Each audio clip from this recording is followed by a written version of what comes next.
அனைவருக்கும் வணக்கம். ஒன்டாரியோ மாகாண சபையிலே நகரசபை தேர்தல்கள் பல்வேறு நகரசபைகளிலேயும் அக்டோபர் மாதம் 24ஆம் தேதி நடைபெறுகிறது. வழமை போல தமிழர்கள் பல்வேறு நகரங்களிலும் பல்வேறு பதவிகளுக்கு போட்டியிடுகிறார்கள். அந்த வகையிலே இன்றைய தினம் நாங்கள் பிக்கரிங் நகரத்தினுடைய நகரசபை உறுப்பினர் பதவிக்காக 3ஆம் வட்டாரத்திலே போட்டியிடுகின்ற தர்ஷன் ஸ்ரீதரனை சந்திக்கிறோம். அவருடைய வேட்பாளர் பதவி அதே நேரத்திலே அவருடைய பிரச்சாரம் குறித்து பேச போகிறோம். Thank you for doing this, Darshan. Thank you for having me. Give us a bit of information and an introduction to yourself. You're fairly new to the political screen arena. Yep. Who's Darshan? So I was born and raised in Scarborough, and now I'm married. I have a son, one on the way. I am a mortgage broker. I'm running, a successful business, and with COVID, I think we got so used to staying at home and working, and I was able to develop my business to a point where I was pretty comfortable. And I started talking to my wife, and I said, "Look, I'm thinking."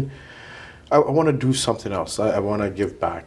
And, the conversation led to many, many different things. But eventually we decided that I was going to run for city council and that there's some change that needs to happen in Pickering. So I decided I was going to be that person to make that change. Why Darshan out of all the candidates that are contesting there? Besides the fact that you live in the riding and you're well connected to the community, what other attributes do you bring to this position? So in Pickering, there's a couple of different issues that are happening. Number one, the overwhelming majority of Pickering residents that we speak to have expressed that they think there is an excess of development happening in the city without any plans for infrastructure. Okay. I don't think anyone is against development, but you need to have infrastructure that is on par with that development. Now, I think I bring a strong financial background, and I do believe that with that strong financial background, I will be able to help lead council in the right direction for Pickering's future growth. You have been door knocking for a while right now, and you live in the riding. What are the major challenges that you're facing other than the fact there is development going on without infrastructure happening at the same time? What other issues are you hearing from residents there? So I think the second biggest issue is property taxes, right? Pickering has one of the highest property taxes rates across Durham. Now, there's only one way that you can really, relieve the pressure of the residents, and that is you have to target and bring in big business, big commercial business to Pickering so that you can diversify the intake of property taxes and relieve the pressure off of residential property taxes. So that would be the second biggest issue that's happening in Pickering right now.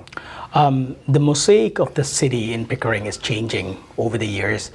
Having someone of color or from a certain background sit in city council, it's a huge challenge. At the same time, it's a huge benefit as well. How do you see that possibility, and what are the importance of that? Well, now more than ever, there has to be change, because if you look at Pickering, there's 23,500 houses being built in Seaton, and primarily, when we're door knocking, it's all people of color, okay, right? So the one view that they express to us is, hey, we want someone that knows us, knows what we're going through, that can represent us, not the same council members who have been there for the last 20, 25, 30 years. When you're door knocking and you're speaking to the people, what are some of the drawbacks that you're getting in regards to Pickering not getting the same kind of an attention as to say a Toronto would or a York would? What kind of challenges are you having in working with either the federal or the provincial government in getting the fair share for someone in living in Pickering? From what I've heard, and I've had meetings with our federal MP Jennifer O'Connell. I've had very very good friends with Peter Bethlenfalvy, who is the MPP, but he is also the Minister of Finance. Yeah. I think that council just doesn't take advantage of the different programs and benefits that the federal or the provincial government can provide to the city. Now, that's not to say that they're not doing anything. You know, it is very hard being a council member, and you know, you have to balance the views of all residents. But that being said, I think there can be more done to take advantage of, you know, subsidiaries and benefits that are provided from the federal and provincial counterparts.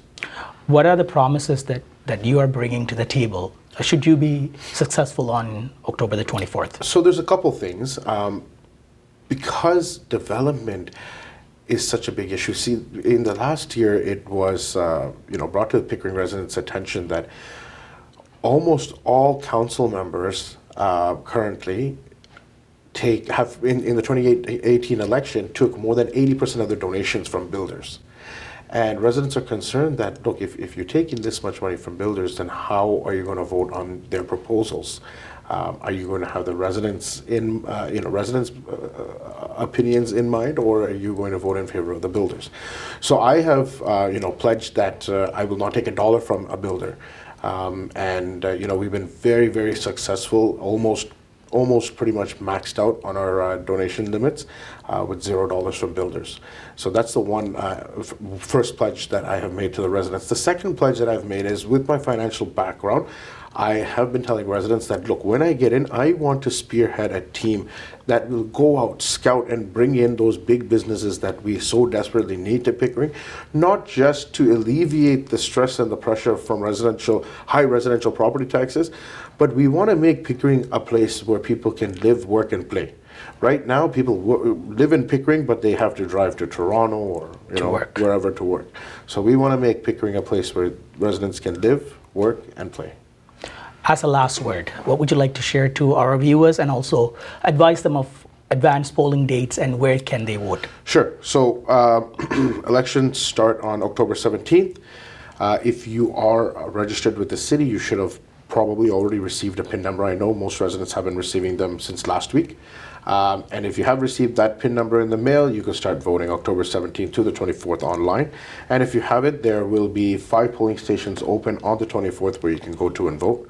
The only thing other than that I'd like to say is, you know, it's Pickering. This is the biggest election in Pickering's history. It's going to change. This election is going to decide how Pickering looks in the next 10, 20, 30 years.